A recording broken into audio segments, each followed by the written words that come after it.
Today's reading comes from Luke's Gospel. It's Luke chapter 21 and verses 5 to 19. Jesus speaks of the destruction of the temple and, as headed here in the Good News Bible, troubles and persecutions. Some of the disciples were talking about the temple, how beautiful it looked with its fine stones and the gifts offered to God. Jesus said, "All this that you see, the time will come when not a single stone here will be left in its place. Every one will be thrown down." "Teacher," they asked, "when will this be? And what will happen in order to show that the time has come for it to take place?"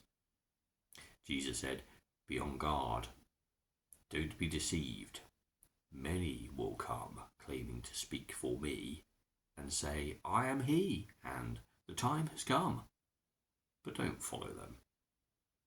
Don't be afraid when you hear of wars and revolutions. Such things must happen first, but they do not mean that the end is near." He went on to say, "Countries will fight each other, kingdoms will attack one another, there will be terrible earthquakes, famines, plagues everywhere.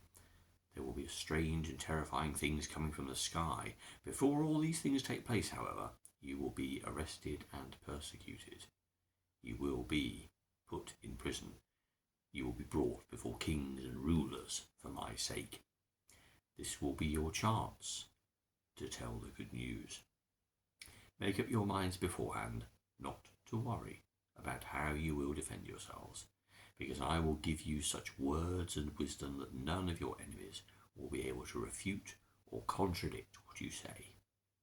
You will be handed over by your parents, your brothers, your relatives, and your friends, and some of you will be put to death. Every one will hate you because of me, but not a single hair from your heads will be lost. Stand firm, and you will save yourselves." Or, as is often said in other translations, "By your endurance, you will save your soul." So this reading exists just after two little sections when Jesus teaches the disciples about the true attitude of a response to God from a human heart.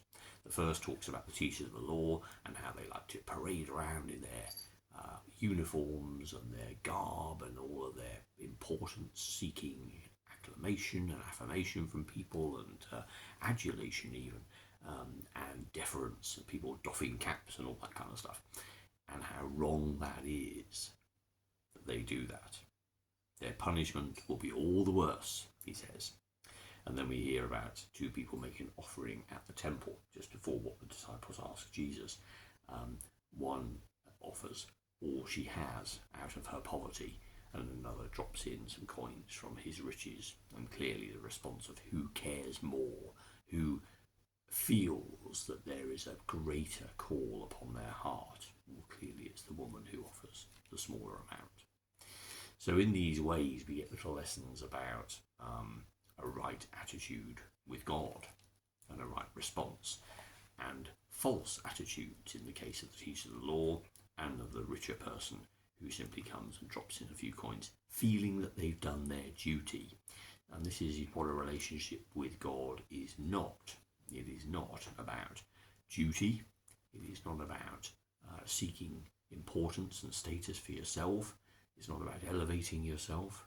It's not about all of the things that we see typified in those two readings. So when next to it we have this section about the disciples looking at the grandness of the temple and putting a lot of, wonder and awe into the architecture that is there. On the one hand, that's perfectly fine, and that's great that people have done that with such artistry and such cleverness and craftsmanship. That's fantastic. But to think that it's like a permanent declaration of a relationship with God is clearly wrong. It happens to be that because of the historical context, of course, the temple will be destroyed by the time many of the people who read Luke's Gospel actually do so.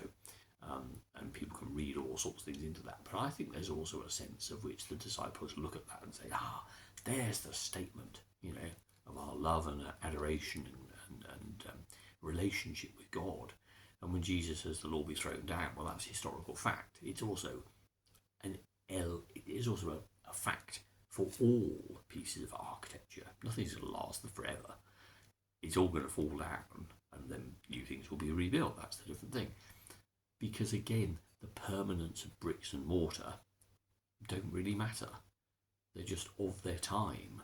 And when Jesus says, well, yes, all of this will be thrown down, I mean, that is true, and you can link it, as Luke has done, with the troubles and persecutions, peace. But to me, it also says that your relationship with God is now, it's real, it's personal, and it's not about status or power or impressive pieces of architecture. It's about you and your relationship with God. When Jesus talks about these things that we hold dear suddenly being taken away from us, suddenly being lost, the disciples say, so how will we know when this is happening? Give us a sign so that we can be prepared.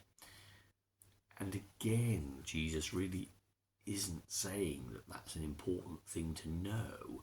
The only thing to understand is in the moment that you have your relationship with God, and that is all that matters. Things will happen, bad things, environmental things, physical things, all sorts of challenges will come. The only thing that matters, the only thing that's permanent, is the relationship you have with God. And in times of difficulty, both personal, national, international, global, there are opportunities, as he says, to talk about the good news, to tell people about the kingdom of heaven, a kingdom not bound by boundaries on a map, defined by a language or a uniform, but rather a community of people of warmed hearts, people who understand what God has done for them in Jesus and the liberating word that the good news is. And this is what people are called to talk about. He talks about all these natural disasters and about the personal problems that people will face, disciples, and how even their parents will hand them over and their best friends will hate them. Well, if you're professing love and equality and unity and the values of the kingdom of heaven, then you will be at variance with the vast majority of people in the world who will want, like the teachers of the law, to be admired for their wealth and their status, who will want to parade around and be treated like royalty, instead of having that true relationship with God that the poor woman showed when she offered so much of what she had in her devotion and her love for God. This is surely the true hallmark of what it is. And so Jesus says, just get yourself right with God. Just get yourself into a state where you truly understand how blessed you've been to receive this love in your heart, to be given this peace, this assurance and this glory, and to understand that nothing else is more important than that. Other things can be lovely and enjoyable and wonderful, but in terms of the thing you possess, the most precious thing, it is the assurance of knowing that the God who made all things knows you, loves you, accepts you, and will always, always be there for you. And this is the good news.